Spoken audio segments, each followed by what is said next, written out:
Selamat pagi jemaat Tuhan, Shalom. Kita bersama-sama membuka di dalam Ibrani 8 ayat 1 sampai 13.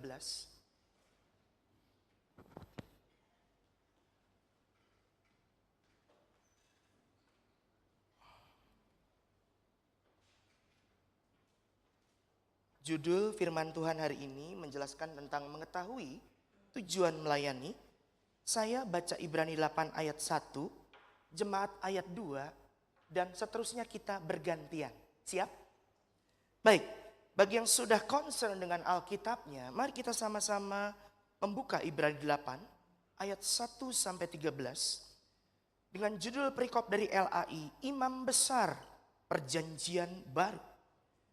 Inti segala yang kita bicarakan itu ialah kita mempunyai imam besar yang demikian, yang duduk di sebelah kanan tahta yang maha besar di sorga.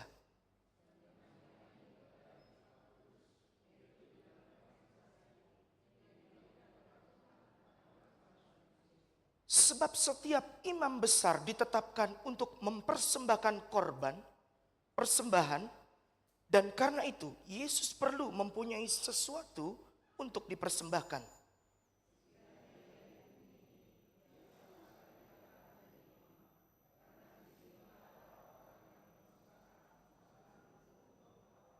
Pelayanan mereka adalah gambaran dan bayangan dari apa yang ada di sorga.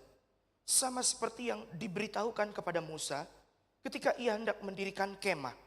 Ingatlah, demikian firman-Nya, bahwa engkau membuat semuanya itu menurut contoh yang telah ditunjukkan kepadamu di atas gunung itu.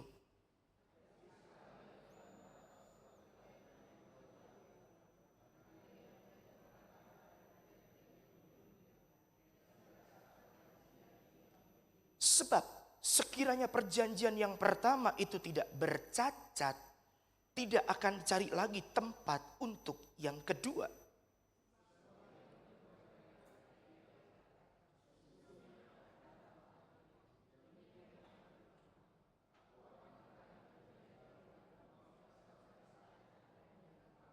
Bukan seperti perjanjian yang telah kuadakan dengan nenek moyang mereka pada waktu aku memegang tangan mereka untuk membawa mereka keluar dari tanah Mesir, sebab mereka tidak setia kepada perjanjianku dan aku menolak mereka.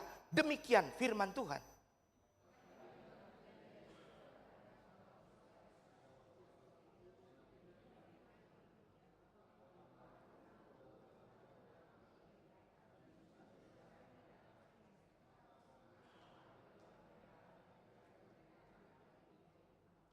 Dan mereka tidak akan mengajar lagi sesama warganya dan sesama saudaranya dengan mengatakan, kenalah Tuhan. Sebab mereka semua, besar, kecil, akan mengenal aku.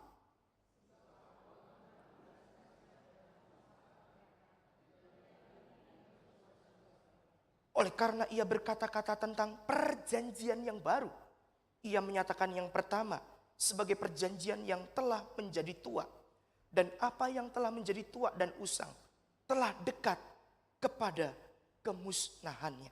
Kita berdoa.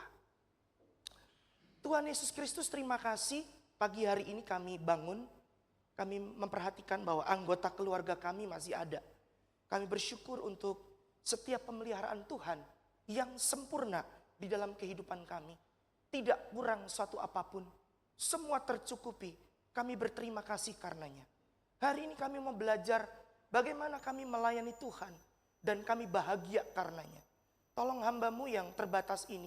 Dan kami semua yang mendengarkannya ditolong oleh Roh Kudus. Di dalam nama Tuhan Yesus Kristus kami berdoa. Amin.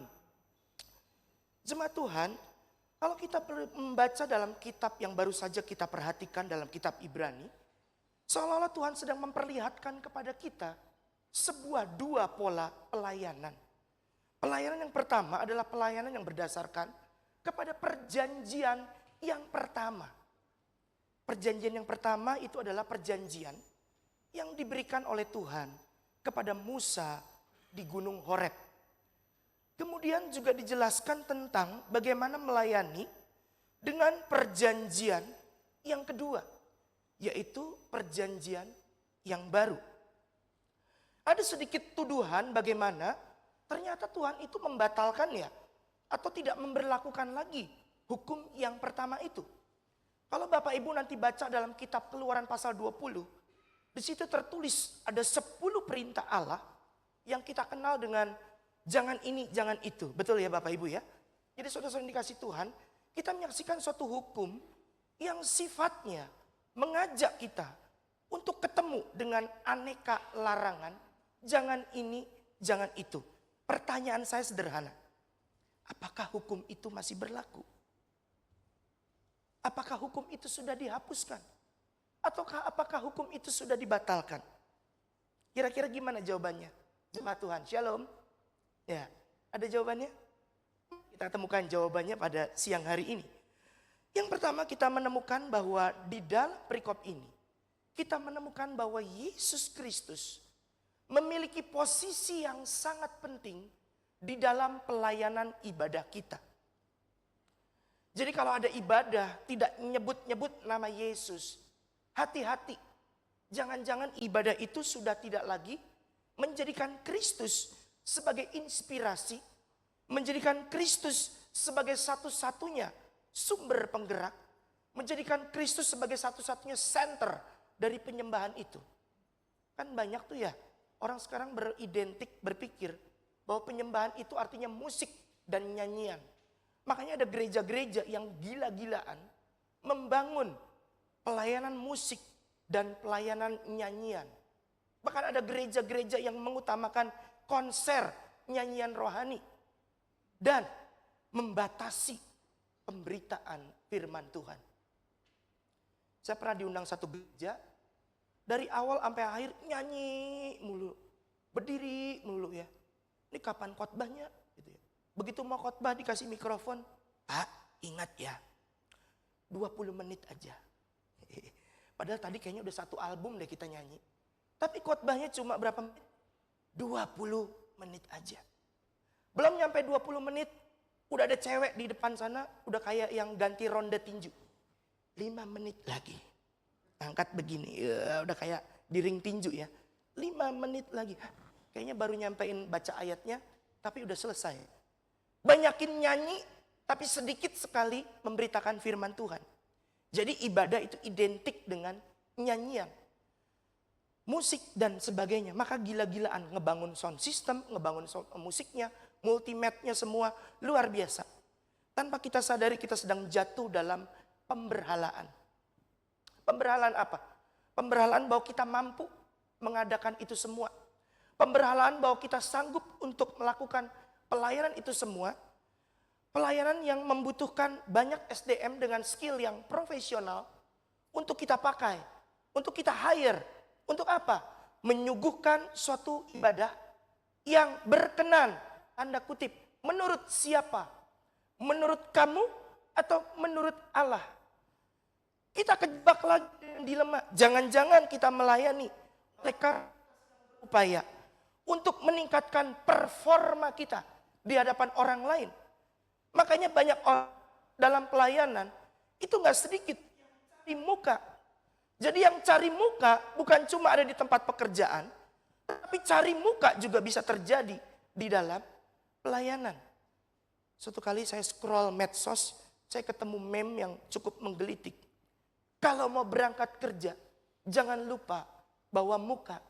Jangan sampai di tempat kerja cari muka. Sungguh sindiran yang sangat pedes ya sebetulnya ya. Tapi ternyata kejadian itu terjadi juga dalam pelayanan. Tanpa kita sadari kita mengesampingkan Kristus yang tadi kita baca. Dia lebih dulu menyatakan dirinya sebagai pelayan. Pelayan apa? Pelayanan penyembahan. Bukan main-main pelayanan penyembahannya. Lokasinya di sorga. Dia menempati posisi yang sangat penting. Yaitu sebagai imam besar agung. Tergenapilah firman Tuhan yang mengatakan. Tidak ada seorang pun yang datang kepada Bapa kalau tidak melalui Yesus. Jadi Yesus berfungsi sebagai perantara antara umat yang menyembah kepada Allah Bapa Dan dia menyampaikan penyembahan kita kepada Allah Bapa dengan mengambil fungsi sebagai jabatan Imam Besar Agung. Oleh sebab itu saudara yang dikasih Tuhan, pelayanan kita nggak ada yang sempurna. Sesempurna Kristus nggak ada. Karena sebagus-bagusnya pelayanan kita, sebaik-baiknya performa kita dalam melayani Tuhan, tidak sebanding dengan yang Yesus Kristus lakukan. Dia menjadi imam besar dalam kerajaan surga. Jadi kalau kita baca dalam ayat 1, 3, dan 6. Kita menemukan pribadi Yesus yang berfungsi. Bukan cuma sebagai perantara. Kita tahu bahwa hukum Taurat hanya bisa digenapi oleh satu orang. Bukan oleh kenapa? Kita teringat dengan muda yang kaya. Dia datang kepada Yesus dengan bertanya, "Guru, apa yang harus kulakukan supaya aku memperoleh kehidupan yang sempurna?" Yesus berkata, "Lakukanlah hukum Tuhan." Lalu anak muda itu menjawab, "Semua sudah kulakukan sejak aku remaja." Betapa sombongnya anak muda ini. Yesus tahu isi hati orang ini. Lalu Yesus menjawab demikian, "Kalau begitu, supaya sempurna, jual hartamu, bagikan kepada orang miskin, dan kembali ke sini, ikutlah aku." Jemaat tahu apa yang terjadi dengan anak muda itu? Hatinya sangat sedih, sebab hartanya sangat banyak. Di sini kita melihat satu pemberhalaan. Idolatry. Apa itu? Bahwa anak muda ini, sekalipun dia berkata, "Aku sudah melakukan hukum Tuhan," tetapi sebetulnya hatinya sedang menyembah apa yang menjadi aset-asetnya. Apa yang menjadi hartanya. Itulah pusat penyembahannya anak muda itu. Sehingga ketika Tuhan meminta dia untuk meninggalkan itu semua dan ikut Yesus, anak muda ini sedih hatinya. Dari statement ini kita menemukan bahwa berhala adalah ketika sesuatu diambil dari hidupmu dan engkau sakit merasakannya. Itulah pemberhalaan. Saudara punya berhala? Saudara punya berhala? Anak-anak muda punya berhala? Ketika sesuatu diambil dari hidupmu dan engkau merasa sakit, engkau sedang jatuh dalam pemberhalaan. Dan Yesus Kristus menampilkan pribadi sebagai pribadi di mana dia melayani lebih dulu. Kita tentu teringat gambar ini bukan? Ketika murid-murid Yesus sedang sibuk, siapa nanti yang duduk di sebelah kanan atau kiri Tuhan Yesus ya. Ketika dia nanti memerintah kelak. Sementara murid-muridnya sedang sibuk bertengkar, berargumen, adu pendapat. Bahkan saling nunjuk-nunjuk. Kayaknya saya yang paling cocok. Karena saya ini yang pertama kali dipanggil oleh Yesus. Jangan begitu abangku katanya. Meskipun kamu yang pertama, ingat siapa yang lebih banyak mendampingi Yesus? Saya. Jangan kamu gede hati dulu. Tiba-tiba Yohanes ngomong, tuh kitab suci mencatat nanti ke depannya. Murid yang paling dikasihi itu aku, kata Yohanes. Waduh, gak kalah Petrus pun ngomong, enak aja. Di antara kalian semua, waktu ada badai, waktu kita di perahu, waktu kalian lihat Yesus sebagai hantu. Siapa yang melangkah duluan, berjalan di atas air bersama dengan dia? Bukankah aku? Jadi akulah yang pantas disebut dengan kakak pertama. Kayak perguruan silat aja ya. Ada kakak pertama, ada kakak kedua. Kira-kira begitu ya saudara-saudara. Nah, kita memperhatikan ternyata murid-murid Yesus yang udah ikut Yesus bersekian lama, melayani bersama-sama dengan Yesus, tapi motivasinya salah. Ikut Yesus, melayani sama-sama Yesus, motivasinya salah. Tiba-tiba Petrus memberanikan diri dengan modal nekat. Dia bertanya dalam hatinya yang selama ini dia andilau. Tahu andilau? Antara dilema dan galau. Dia bertanya kepada Yesus, "Guru, kami udah tinggalkan segala sesuatu ikut engkau. Istri dan anakku aku tinggal. Mertuaku meskipun cerewet, aku tinggal. Untung gue ninggalin mertua." Beruntung dia ya. Usahaku aku tinggalin. Bahkan masa depanku aku tinggalin. Lalu aku dapat apa? Udah berulang kali ikut Yesus, berjalan melayani bersama Yesus. Masih punya motivasi yang salah. Nggak lama, anak-anak Zebedeus panggil mama mereka. Alkitab mencatat, mama dari anak-anak Zebedeus ini bersujud menyembah di hadapan Yesus. Apa yang dia katakan? Guru, kalau nanti engkau memerintah, mbok ya ingat anak-anakku. Tolong mereka dikasih posisi penting di kanan dan kirimu. Ikut memerintah. Ya ampun. Udah ikut Yesus sekian lama. Motivasinya masih kacau. Jadi catatan bagi Bapak Ibu. Kita kalau ngomong saya udah ikut Yesus, udah. Tapi kalau motivasinya masih salah, itulah yang terjadi dengan para pengikut Yesus. Jadi gak heran kalau kita sampai hari ini, kita masih punya motivasi yang salah. Dan kita melihat bagaimana Yesus, sewaktu dia di dunia, dia tidak menyebutkan dirinya sebagai perantara atau imam. Tetapi dia mengambil rupa dengan mengambil baskom. Dia menuangkan air, apa yang dia lakukan saudara? Dia cuci kaki murid-muridnya. Dia tidak berperan sebagai imam, tapi dia melayani. Seorang guru dalam posisi yang tinggi, mengambil rupa seorang hamba, mau cuciin kaki murid-muridnya yang sedang berebut posisi dan jabatan. Yesus pun bukan cuma tunduk dengan murid-muridnya, tetapi dia tunduk kepada hukum yang pertama. Ingat ya, pola pelayanan Yesus, dia tunduk kepada perjanjian ataupun hukum yang pertama itu. Yang kita sebut dengan 10 perintah Allah. Lalu kalau ditanya kepada diri kita, selama ini kita melayani dengan sistem apa? Kita melayani dengan cara apa? Ada gereja-gereja yang udah modern sekali saudara ya. Gereja-gereja modern itu jemaat kalau mau datang ibadah ada absen fingerprintnya. Wih, ada absen fingerprintnya. Atau scan barcode. Ya, kenapa? Kenapa? Biar tahu jumlah kehadiran berapa hari itu. Saking banyaknya yang hadir nggak kehitung. Akhirnya perlu scan barcode. Siapa yang scan barcode, siapa yang fingerprint, dan sebagainya. Kita ini lagi melayani di bawah hukum apa? Mengapa hal yang bersifat profesionalitas masuk ke dalam gereja? Bahkan sekolah Alkitab, sekolah teologi, sekarang juga dirasuki profesionalitas.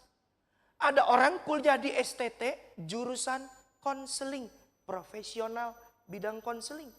Ada orang masuk STT, profesional bidang teologi. Artinya dia hanya khusus bahas teologi doang. Ada orang profesionalitas di bidang musik dan nyanyian gerejawi. STT aja udah dirasuki dengan profesionalitas. Ada apa ini? Karena apa? Karena zaman dulu orang berpikir hamba Tuhan itu serba bisa. Ya, jemaat kalau melihat kami hamba-hamba Tuhan di sini, apakah serba bisa? Belum tentu. Saya teringat ketika pelayanan saya praktek di GP Kris Pangkal Pinang. Karena nggak ada rumah, hamba Tuhan itu kalau ada mati jemaat yang meninggal, hamba Tuhan cuci jenazah. Saya cari mata kuliah di sekolah Alkitab. Nggak ada mata kuliah cara-cara cuci jenazah. Kalau jemaatnya laki-laki, saya sama Muse yang laki cuci jenazah. Pertama kali pegang jenazah gimana jemaat?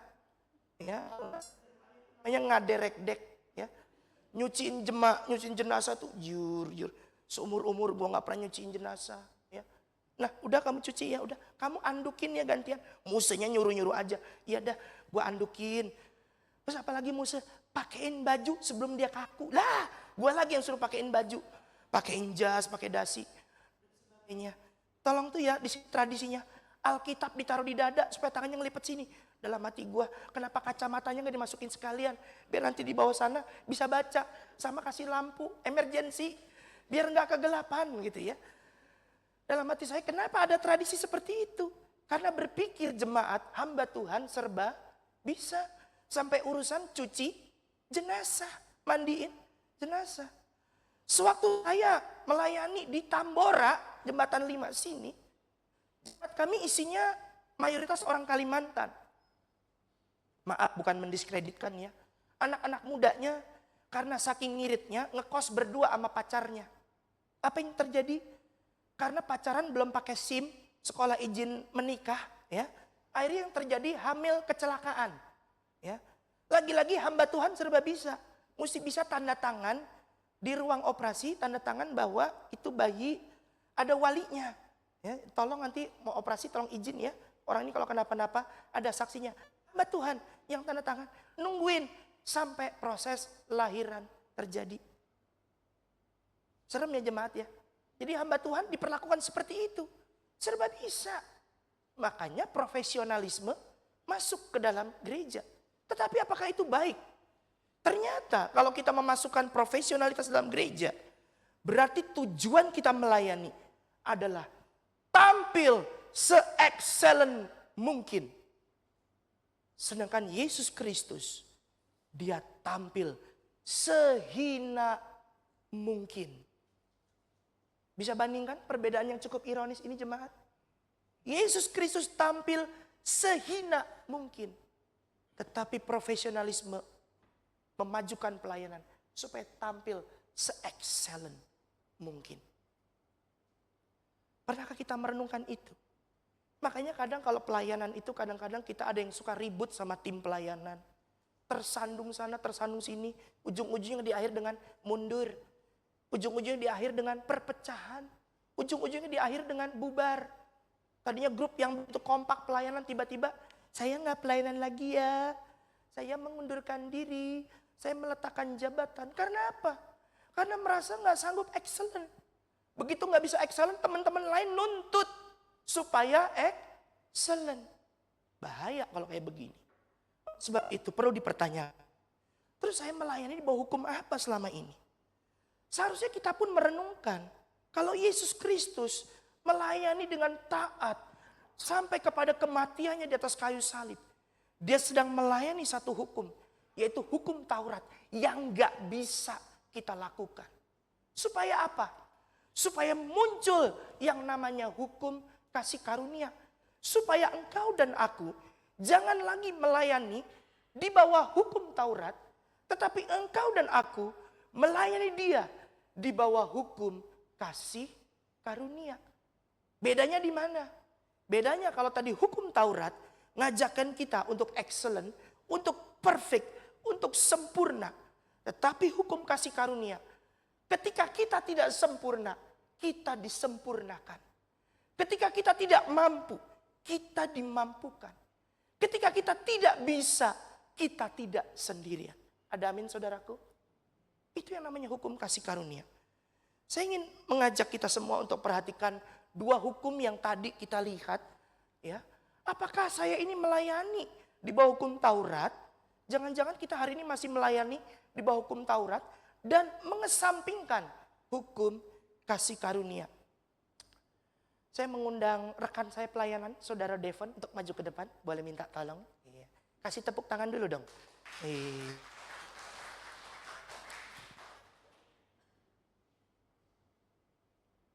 Nah, Saudara Devon adalah rekan. Sini silakan saudara.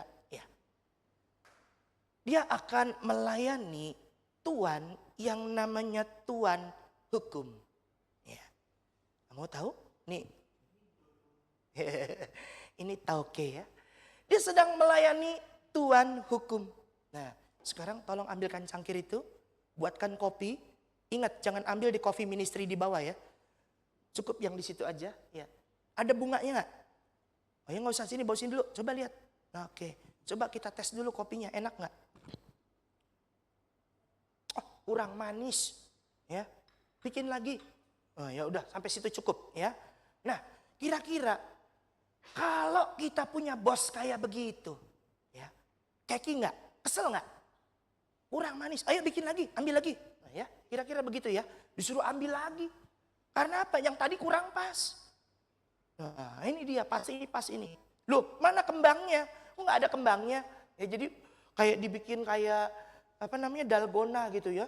Apa dalgandul saya nggak tahu apa namanya tuh. Ya pokoknya ada kembangnya di situ.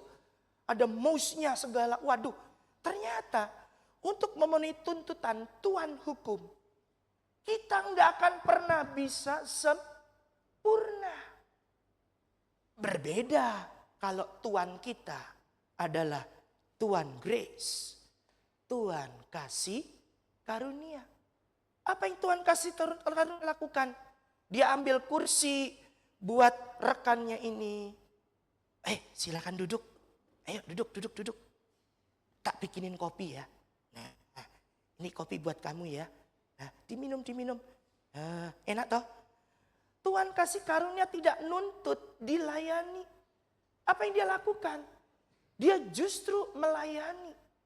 Ketika dia mempersembahkan sebuah pelayanan, maka pelayanan itu kopinya pas. Bahkan dia diservis dengan sangat baik. Jadi saudara dikasih Tuhan, kalau kita melayani di bawah hukum Taurat ini, maka kita itu selalu bawaannya dituntut. Ya. Karena hukum Taurat itu maunya sempurna. Menuntut kita untuk melayani. Dan bahkan celakanya, hukum Taurat ini tidak membawa kita kepada kehidupan.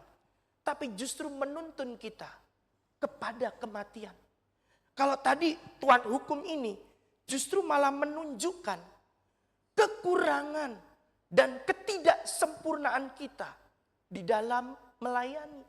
Dievaluasi. Tadi kamu kan singer ya. Wah, kayaknya suara kamu lebih bagus kalau kamu nggak nyanyi. Gimana singer kok nggak nyanyi gitu. Ya, jadi seperti itu ya. Itu teman kamu suara 1, 2, 3, kok kamu suara kucing. Nah kan, lain sendiri gitu ya. Kamu kurang ini. Coba tadi singernya agak ini sedikit dong. Masa kalah ekspresinya sama jemaat gitu ya. Kita dituntut untuk sempurna. Karena kita melayani di bawah Tuhan hukum. Dan celakanya lagi. Oleh gara-gara Tuhan hukum membawa kita seperti itu. Mentalitas orang yang melayani adalah perasaan takut. Takut dan taat karena kepaksa. Benar jemaat? Takut dan taat karena kepaksa. Beda dengan Tuhan kasih karunia. Tadi disiapin kursi. Karena apa? Tadi katakan Kristus melayani sebagai imam besar kita. Amin saudara. Dia melayani kita. Dan dia menuntun kita pada kehidupan. Dia tidak memberitakan kekurangan kita. Dia tidak kasih tahu, tidak evaluasi. Apa yang kita lakukan tadi kurang berkenan atau apa. Tidak. Tetapi mentalitas yang dia tanamkan adalah. Orang ini, rekan saya ini. Akhirnya dia melayani dengan ketaatan. Oleh karena kasih. Bukan karena ketakutan. Kira-kira kalau kita diperlakukan Kristus seperti itu. Otomatis enggak dia akan bikin kopi buat saya. Amin. Tanpa disuruh, tanpa diminta. Maka otomatis orang ini akan melayani Kristus. Tanpa perlu dipaksa-paksa. Amin. Oke, tahan dulu untuk saudara Devon. Thank you ya. Ya, thank you ya. Baik. Jadi penjelasannya seperti itu saudara. Sebuah ilustrasi yang menuntun kita. Bahwa lebih enak. Lebih plong rasanya kita melayani Tuhan di bawah hukum kasih karunia. Jadi kita melayani Tuhan di bawah hukum kasih karunia itu karena apa? Tujuan pelayanan kita digerakkan oleh karya Injil Yesus Kristus yang lebih dulu melayani kita. Maka pelayanan itu bukan lagi kewajiban. Pelayanan bukan lagi suatu balas jasa. Pelayanan menjadi suatu respons kasih kepada Allah. Bukankah itu berbahagia? Saudara mau bahagia? Lakukan pelayanan bukan dengan sungut-sungut. Lakukan pelayanan bukan dengan ketakutan. Takut tidak bisa, takut tidak sempurna, takut tidak mampu. Tapi melayani oleh karena respons kasih kepada Allah. Penutup, kita baca ayat yang ke-15. 1, 2, 3. Yesus adalah pengantara dari perjanjian yang baru, yang memungkinkan mereka yang telah terpanggil untuk menerima janji warisan kekal. Karena kematiannya telah menebus pelanggaran di bawah perjanjian yang lama. Saudaraku, oleh karena Tuhan sudah lebih dulu melayani kita, maukah kita memiliki respons kasih kepada Allah tanpa kita diminta, tetapi digerakkan oleh tujuan Injil? Tuhan memberkati. Kita berdoa. Bapa Surgawi, terima kasih bahwa kasih karuniamu memampukan kami untuk kami melihat bahwa Engkau adalah pribadi yang tidak menuntut, tetapi pribadi yang mengajarkan kami untuk bagaimana kami berterima kasih, memiliki respon dengan kasih kepada Engkau. Ampuni kami yang selama ini kami melayani dengan tujuan untuk menyenangkan orang lain, untuk memperkenan orang yang menyuruh kami pelayanan. Tanpa kami sadari, kami sudah mengabaikan kasih setia Tuhan yang lebih dulu menuntun kami kepada kehidupan. Terima kasih untuk firman-Mu. Tolong jemaat-Mu hidup dalam bahagia melayani Tuhan. Di dalam nama Yesus Kristus kami berdoa. Amin. Tuhan berkati.